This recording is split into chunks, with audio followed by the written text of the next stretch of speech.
imbis na mawalan ng loob ang mga tao, nabuhayan tayo. Yes. Tama! Ano yan? Hindi nyo ba nakikita, we are coming together. Why do they have to keep doing this? Kasi padating ang 2025 elections, and the one thing that is stopping them from absolute victory is us. Yes. Against vloggers. Bakit? Nasaktan sila. Nasaktan sila, and we keep... Di ba? Oo. Ay, merong malaya ka magpahayag kasi meron nga tayong freedom of speech eh. Kaya nga democratic country. Di ba? So, tama yung sinasabi ni Atty. Trixie. So, ngayon, nagpababa ng level itong isang chairman ng Bacolao. Bumaba yung level niya. Pumatol sa mga vlogger. Nakakaawa ho. Pag nakikita nyo yung mga ganun na pumapatol. Ibig sabihin, kung kilala nyo ba? Akan kayo salamat. Kung sa among nadawat karong nga Ibalay Gracia, daghan konta mga benepisyo dili kay sa among galunsod, dili kay sa kalatag sa tibok Pilipinas unta. Pastor ng mga religious group bumuo ng rally sa EDSA para kay BP Sara. Ito abangan nyo ha. Ito in-announce na ho ito. Ito ay mangyayari sa December 23 alas 9 ng umaga.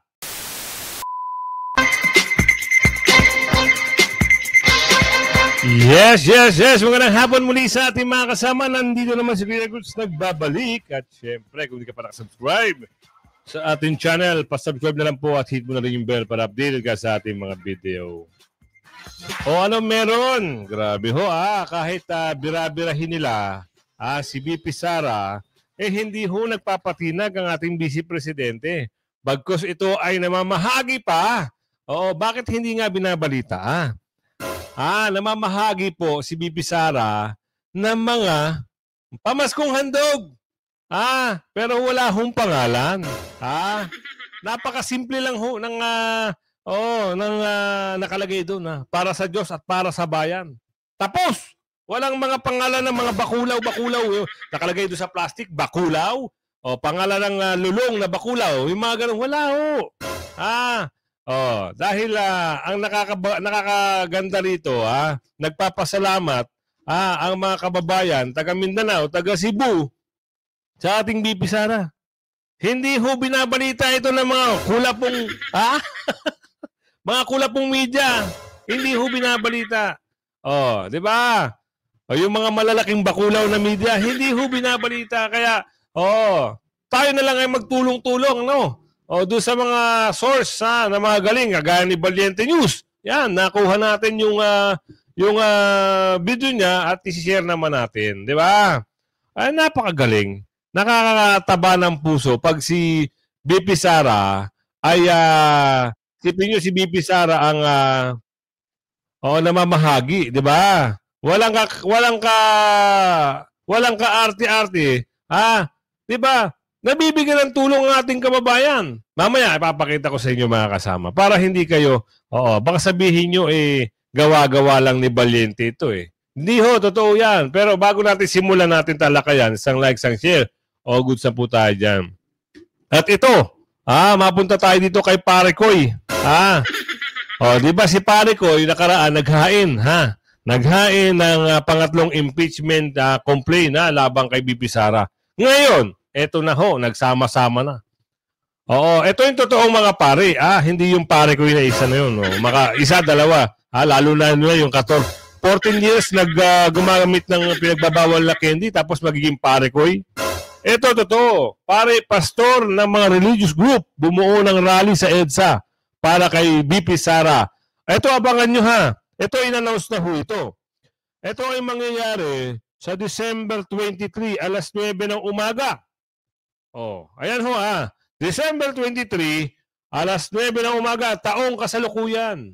Yan po ang mangyayari sa December 23. Ano na ho ang petsa ngayon? 21 na. Isang tulog.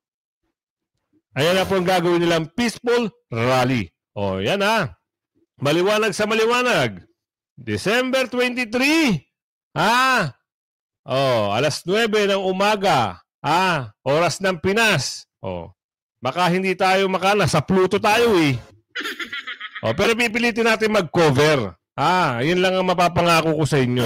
Pipilitan natin mag-cover kahit nasa Pluto tayo para mabahagyan ko kayo kung ano o yung mga nangyayari. Ito na, ipasok natin. Robin, pwede mo bang kwento sa amin kung ano ang mga sinasabi ng mga totoong pari na to at mga pastor? Nagsama-sama na. Ika nga, sanib puwersa na ito eh. Robin, pasok mo. Heto at kumilos na ang religious group ng Clergy for the Good Governance. Matapos ngang magpakita ng tapang ni Vice President Sara na labanan ang korap na gobyernong ito. Ang grupo ng Clergy for the Good Governance kasama pa ang alyansa ng nagkakaisang mamamayan, Justice and Peace and Integrity of Creation Commission of mga kasama, religious group po, nagsama-sama. Ito ay nabibilangan ng CGC, Clergy for Good Governance, 6 alyansa ng nagkakaisang mamamayan, Justice and Peace in Integrity of Creation Commission or GPICC of the Conference of Major Superiors in the Philippines.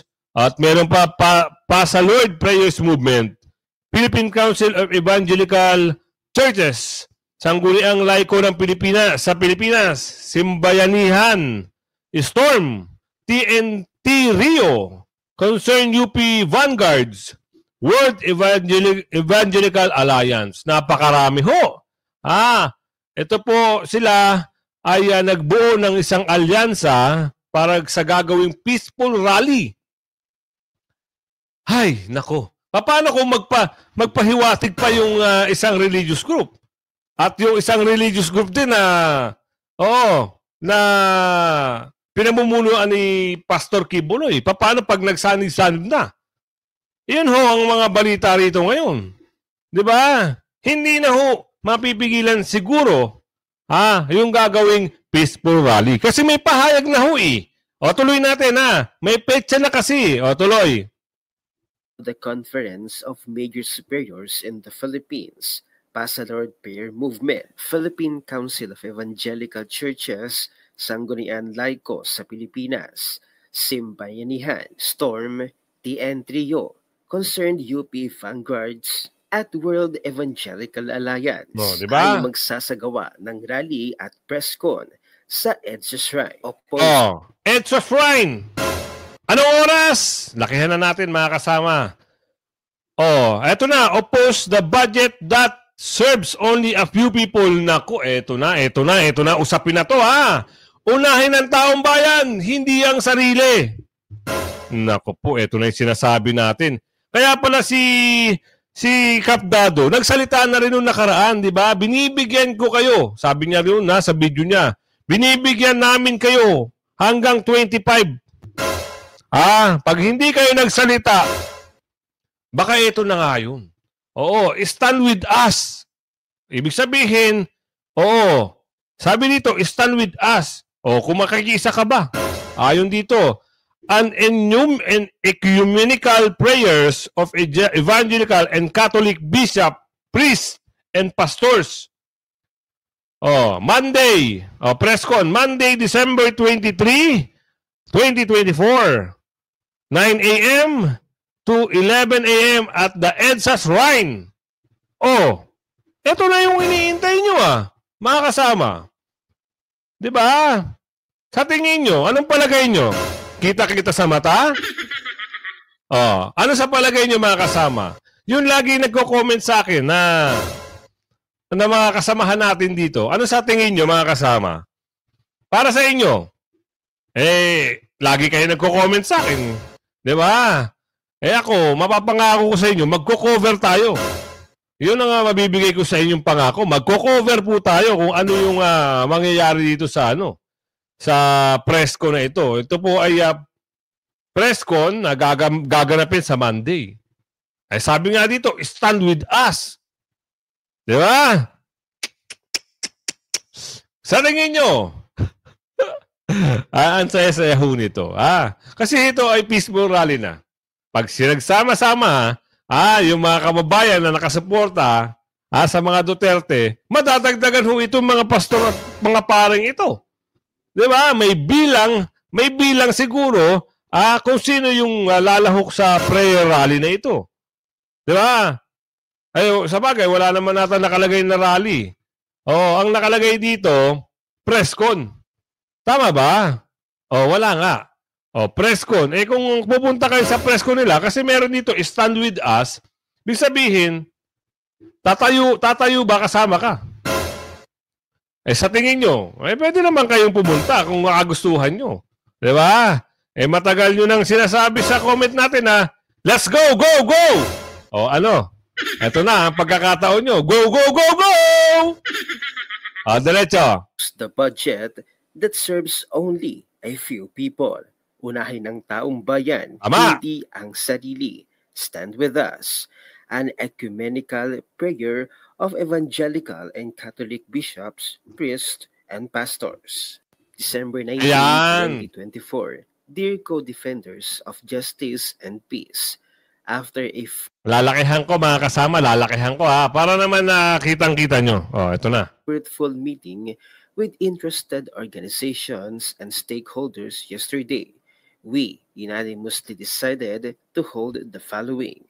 Join us in a multi-sectoral interfaith prayer service at the S Shrine, Mary Queen of Peace Parish on Monday, December 23, 2024 at 9 a.m. The bishops and priests of the Clergy for Good Governance and Evangelical Churches of the Philippines, JBICC, CMSP, LICO, ANIM, medical professionals, Catholic Educational Association of the Philippines, and other educators and other lay organizations will thereafter hold a press conference to denounce the unconstitutionality and malfeasance of the misappropriations in the 2025 national budget. We fervently hope you and your organization can join us in this endeavor to firmly convey to the executive and legislative branches of this government that we are aware of their iniquitous behavior and tama na, sobra na. Sincerely yours in Christ, Father Antonio Tony E. Labiao Jr., Clergy for Good Governance. Yan. Nabasa nyo, mga kasama? Oo, meron na ho talagang binabang papel. Ibig sabihin, ito ay tumatayo na para doon sa gagawin nilang presscon. Iba yung termino sa kabilang diba? Iba yung statement naman dito sa nabasa natin. So kung ano ho nang mangyayari diyan, sigurado naman makabubuti kasi mga pari ho ito Diba? Hindi naman ho ito maglalagay na mga hindi kaibabuti ng bayan. Hindi kagaya doon sa isang pare, dalawang pare ko'y pala, sa dalawang pare ko'y na yon, na talagang ang kagustuhan ay maghasik. Sipin nyo sila pa yung baka naman, taga-bundok din yun. Diba, sila yung nagsubo para magkaroon ng isang hindi magandang pangyayari. Kasi nagbabala na rin yung mga ibang religious group Tapos ikaw, naturingan kang parikoy, iba yung nasa utak mo. Diba? Hindi ho makataas yan. Hindi makababa yan. Kaya ngayon, sana tanggalan ka ng yung parikoy na nagsubo, sana tanggalan ka ng pagkapari mo at mamundo ka na lang. Ayan ho ang mga usapin dito Salamat Robin. Tuloy pa natin ang kondito. Mukhang mayroon pa rin palang natitirang mga kaparian na hindi nababayaran ng salapi o pera. Sasama ba kayo mga kasweet sa kanila sa EDSA Shrine sa Monday, December 23? Survey tayo Total naman, nabanggit ni Robin dito Nako, Robin, napakagaling mo talaga Ibang klase ka rin talaga, Robin. Kaya sabi ko sa iyo, lagi kitang pinapanood, Robin Oo, ito survey natin mga kasama. Isang survey lang to. Sasama ba kayo? Yan ang tanong. Sasama ba kayo? Sabi ni Robin yan hindi tayo nagsabi niyan. Ikaw. I-comment mo sa comment section kung ano yung komento mo dyan. Para malaman natin, isa ka ba sa bilang na magpupunta dyan sa prayer rally na gaganapin? Tuloy natin. Ang saya-sayat nito. Sasama ka ba? Comment yan. Ay, sasama po ako. Kasi matagal ko nang iniintay ito eh. Kung hindi naman, hindi. Kasi, busy ako. Marami akong gagawin. Magluluto ako. Comment nyo para magkaalaman na kung ilan yung bilang ng sasama. Makikita ko kagad yan mamaya kung ilan bilang kayo diretso. Para nga tutulan ang hindi makatarungang 2025 national budget. At dito ay pinakita ni Mr. Will Toker na bakit nilagyan ng napakalaking budget sa DPWH. Wala namang nagagawang infrastructure o anumang building o anumang big ticket project. Kaya dapat talagang tumutol sa 2025 national budget. Narito ang comment at reaction ni Mr. So, yan nabasa na natin, napanood na natin kung kailan gaganapin. Ito kay Real Talker, talagang tutol siya dyan. Mapunta naman tayo dito. Bakit sinabi ni Attorney Trixie na itong mga bakulaw, matagal na tayong tinitira, matagal na tayong gustong pabagsakin pero matapang, nagkakaroon ng boses.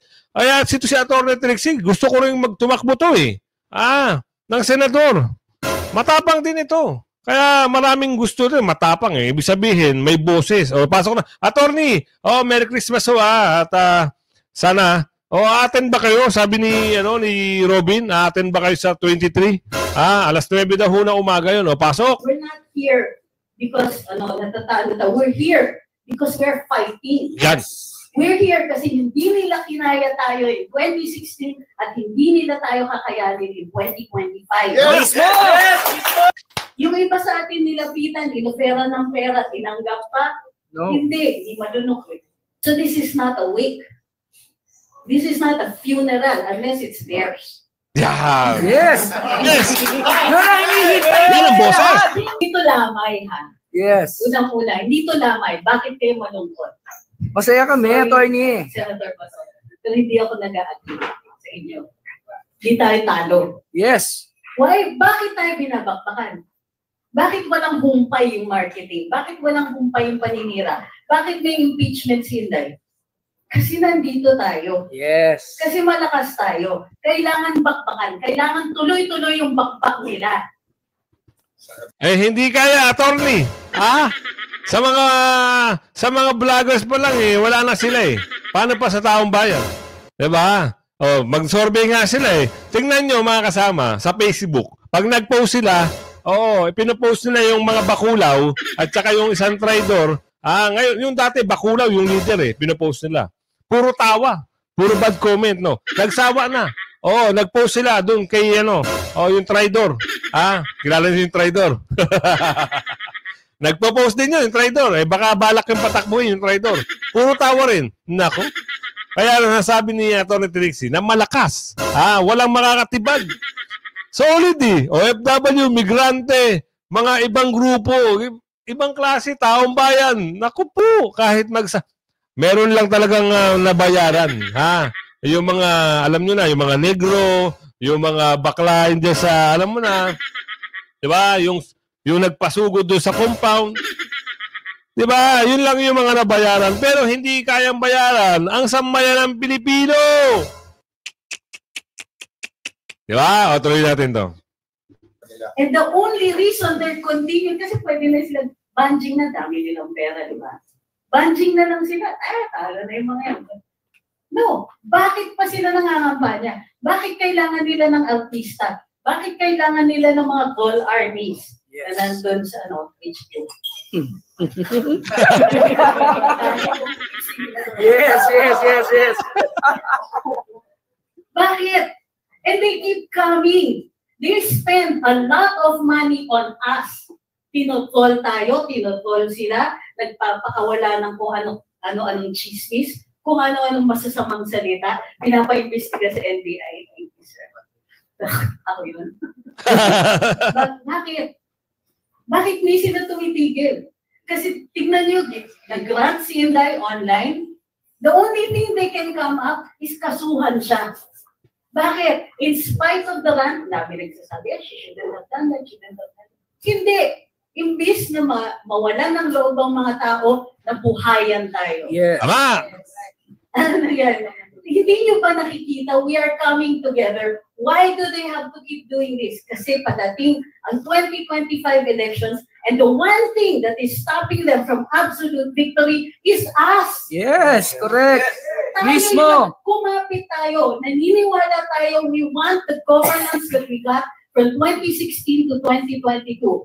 Gusto natin safe yung kalye, gusto natin may healthcare. Miss na miss ko yung 100 million a month sa PJ. Yes. Namimiss ko yung free speech. Di ba? Hindi, kung call at call lang, di ba, huraan na lang tayo. Okay. Okay lang yun because that is free speech. Pero anong ginagawa nila ngayon? Kinakasuhan tayo. Imagine nyo, Tinatanggalan ng page. nagpatawag ng vloggers, nagsusumbong congressmen against vloggers. Bakit? Nasaktan sila. Nasaktan sila and we Apol! keep... Di ba? Oo. Ay, merong malaya ka magpahayag kasi meron nga tayong freedom of speech eh. Kaya nga democratic country. Di ba? So, tama yung sinasabi ni Atty. Trixie. So, ngayon, nagpababa ng level itong isang chairman ng Bacolao. Bumaba yung level niya.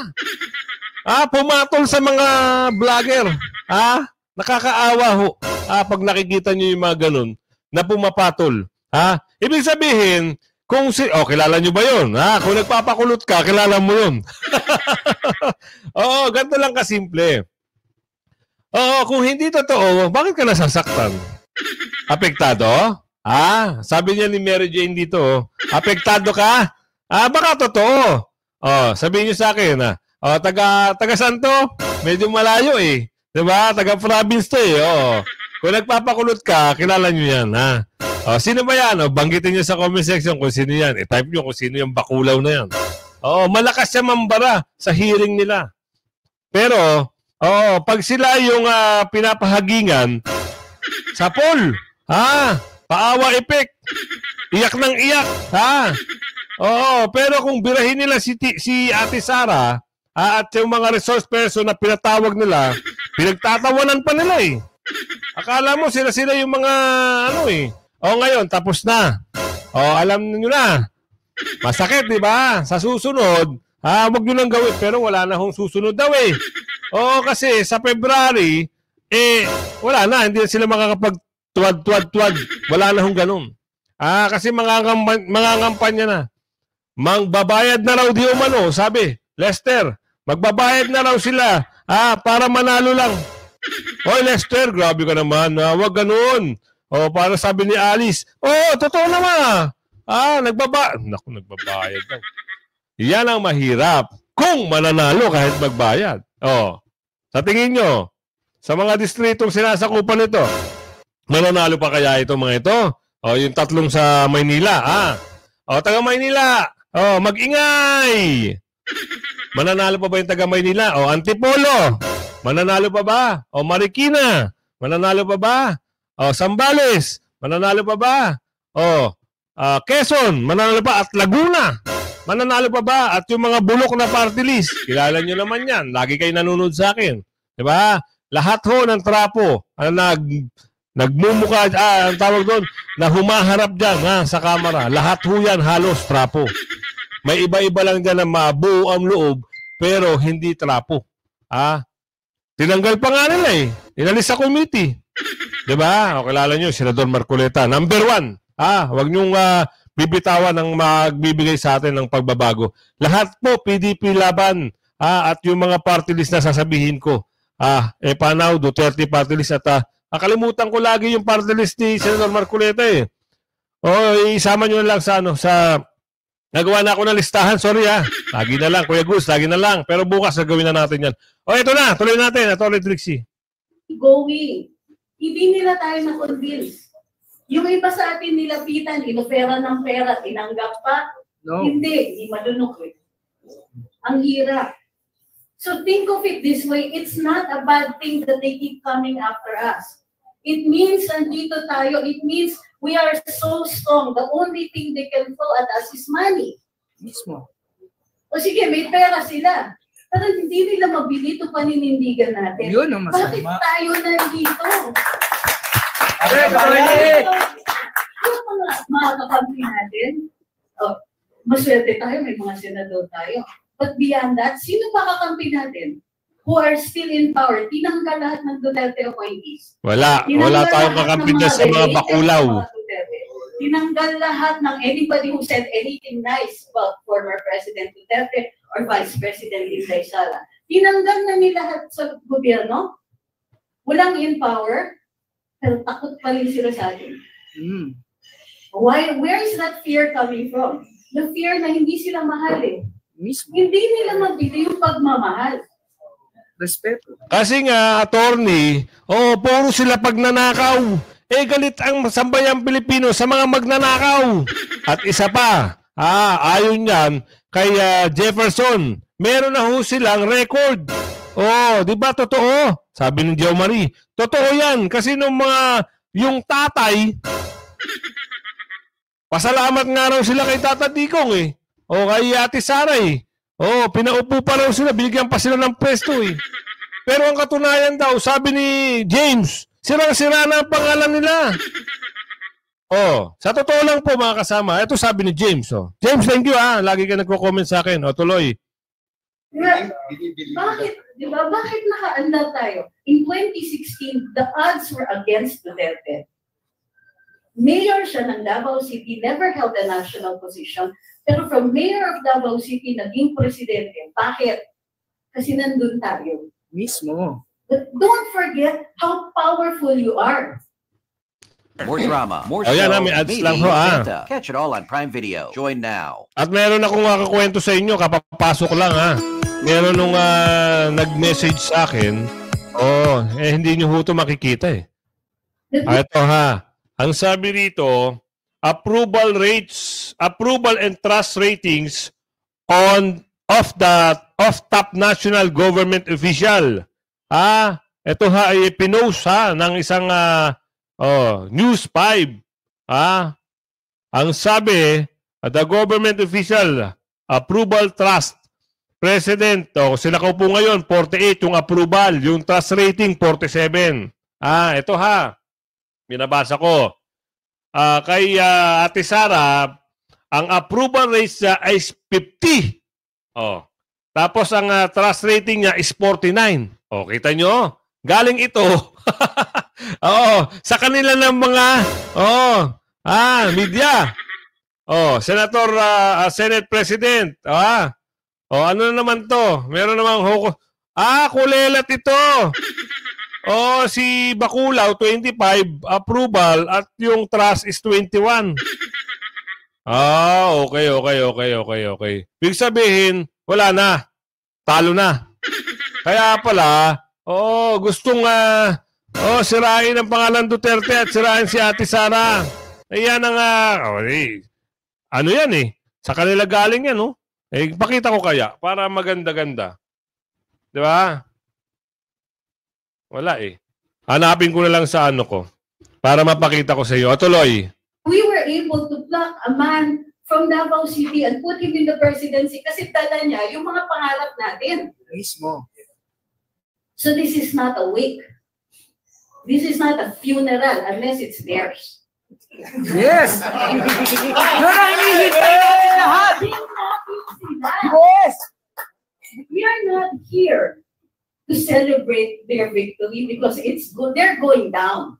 Mismo. That's why they're fighting us so hard because they don't know how to love and we have not loved them. Ito papakita ko sa inyo Papakita ko sa inyo para pero merong mataas. Totoo kaya ito? Parang loko-loko lang ito Parang hindi ako makapaniwala na itong balimbing na taong ito ay tataas.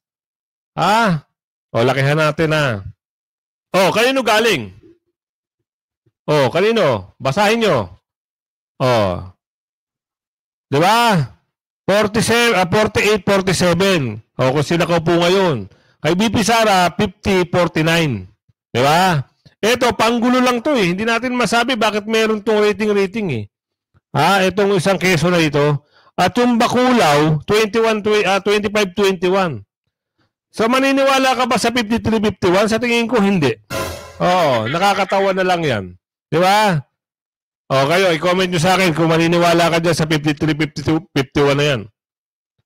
Pero naniniwala ako mas mataas ang ratings ni VP Sara. Doon ako naniniwala. O, tuloy na natin. Yung usapin kaya Attorney Trixie. At mamaya-maya, papakita ko sa inyo yung usapin doon sa hindi pinapakita ng media o meron ng Thanksgiving na nangyayari. Pamimigay ng mga ayuda o regalo. Pamaskong handog, ika nga. In the world. Then the way we love President Duterte and the way we love Inday Sara. At maraming salamat po, Senator Marcos, Senator Go. Thank you kasi tumatakbo kayo. Thank you, Sir Ipet. Thank you, Sir Jimmy. Because they're running. Wag niyong kalimutan ha. Ito lalakihan ko na. Ito na yung mga pambato natin. Pero kulang pa wala pa sila Senator Marcoleta dito tsaka yung yung iba pang attorney. No? Si Attorney Vic wala pa rito. Pero ito isolid natin tong apat na to. Isolid natin. Pati lahat naman isolid natin. Baka siguro merong ibang lugar lang na napuntahan. So yan mapunta naman tayo dito sa pamimigay ng pamaskong handog na hindi binabalita ng alam nyo na mga bayaran di umano kasi meron na tayong patunay yung isang news anchor nagsalita tuloy ayan yan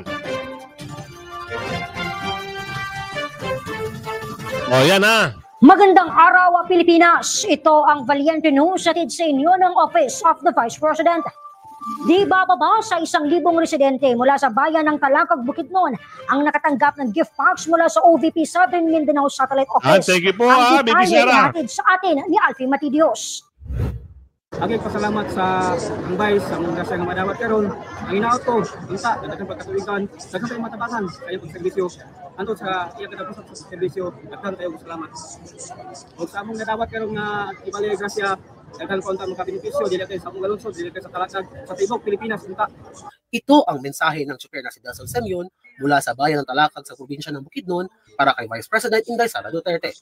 Ang tsuper ay kabilang sa 1,000... basahin nyo. May pangalan pa ba dyan?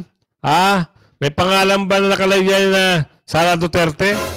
Ang nakalagay dyan, Diyos, bayan, Pilipino. Kasi ang taong namimigay na ito ay hindi ho trapo.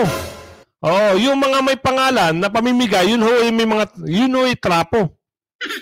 Pero itong namimigay na Vice Presidente, yan po ang tunay na naglilingkod sa totoo lang. Tuloy natin. Kasi iba may pangalan di ba? Si BP Sara, simple lang. 250 Mindanaoan na nakatanggap dami, ng packs mula sa tanggapan ng pangalawang Pangulo kasabay sa naging selebrasyon ng ika-80 na anibersaryo ng opisina noong Nobyembre. Nalipay kami ng dako na adunay programa si Vice President Sara Duterte na doon na kitang hatag ang mga kaayuhan o ang tanan-tanan yun nga 20 ka barangay sa Talakag Bukidnon. Daghan pag yun ng mga benepisyo na iyagatag. Maliban sa mga tsuper, nakatanggap din ng ngiting handog ang mga magsasaka, senior citizens, barangay workers at mga volunteers. Katuwang ng OVP SMSO sa aktibidad, ang lokal na pamahalaan ng Talakag at mga volunteers.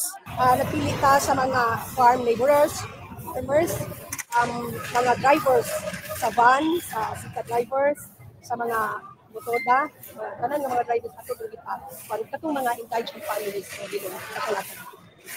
Mula po rito sa Talakag Bukidnon, ako si Alfie Matidios. Lahat para sa Diyos, bayan at pamilyang Pilipino. Valiente News. Masaya lahat. Salamat Boss Valiente At inahayag mo yung mga katotohanan lang. Kasi yung iba talagang ibang klase. 'Di ba? Nakakatulong na nga si BP Sara, sisiraan pa. Kaya wala na akong naniniwala Lalong-lalo na yung mga nako. Mahirap mo magbanggit pero yun ang katotohanan. Sabi ko nga sa iyo kung hindi ka pa nakasubscribe, mag-subscribe ka na. Huwag kang papahuli sa mga balita, issue at reaksyon ng bayan Abangan nyo yung sinasabi doon sa video. May petsa. Kaisa ka ba? Kita-kita sa mata. Sabi nga ni Geraldine doon kanina Hanggang sa muli. Bye-bye!